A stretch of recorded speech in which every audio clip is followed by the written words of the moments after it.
Okay, so today we're diving into a financial announcement that, honestly, could change everything. We're talking about a plan so bold it is already sending shockwaves through global markets and, you bet, political circles. The foundational Black American movement just unveiled a strategy to forge their own economic destiny. So let's get right into it. Just think about this for a second. What if a community, one bound together by a shared lineage, just decided to stop waiting, to create its own central bank, its own currency, its very own economic future? I mean, it sounds like something straight out of a movie, right? Well, this is not fiction. This is happening right now.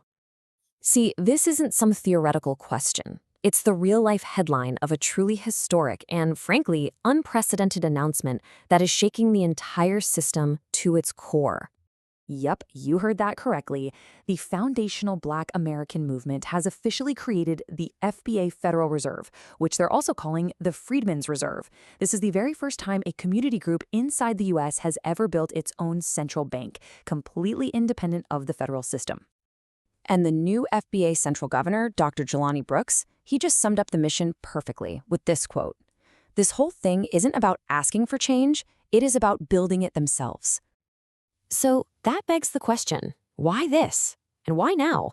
What's the real motivation behind such an audacious move? Well, to really get it, we have to look back at the history that led to this moment. Dr. Brooks directly ties the bank's creation to this long, painful history. What he's saying is, this isn't some new request for a handout. No, this is an old debt that is long, long overdue. And the bank? Well, the bank is their way of finally collecting on it. The bank's mandate is really clear, and it breaks down into three main goals. First, restore the wealth that was lost. Second, stabilize the community's economic future. And third, to take the idea of reparations from a political talking point and turn it into a cold, hard financial reality. FBA spokesperson Tariq Nasheed puts it even more simply. He says, look, this is not a protest. It's infrastructure. If someone owes you a debt, you need a bank to process that payment. This is that bank. It's as simple as that. Okay, so we've got the what and we've got the why. Now let's get into the how. And the whole thing kicks off with a brand new currency. Everyone, meet the freed. Its ticker symbol is FRD. This is the official reparations currency of the FBA Federal Reserve, and it's the economic engine that's designed to power this entire system. And listen, the freed is way more than just a concept. It's actually backed by real, tangible assets. We're talking a basket of commodities like gold, silver, even land, to give it real stability.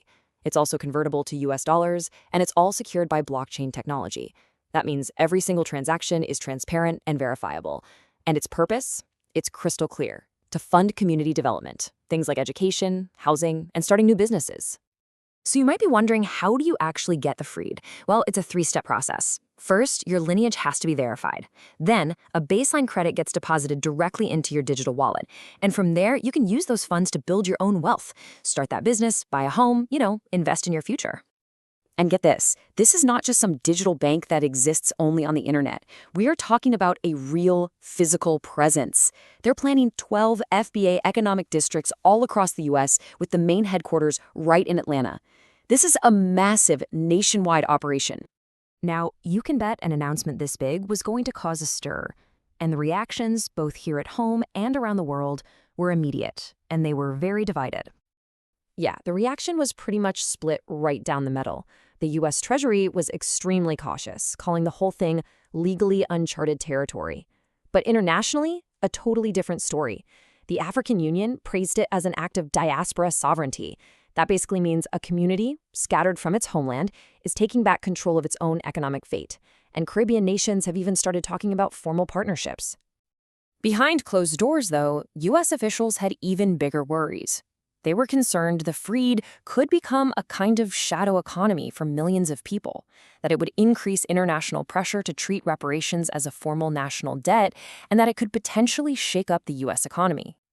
I think a Nigerian economist really summed it up perfectly. He said, whether this thing succeeds or fails, the FBA Federal Reserve has already changed the entire global conversation about what reparative economics can be. So, what comes next? Are we watching the very first page of a new chapter in economic history being written? Let's look ahead.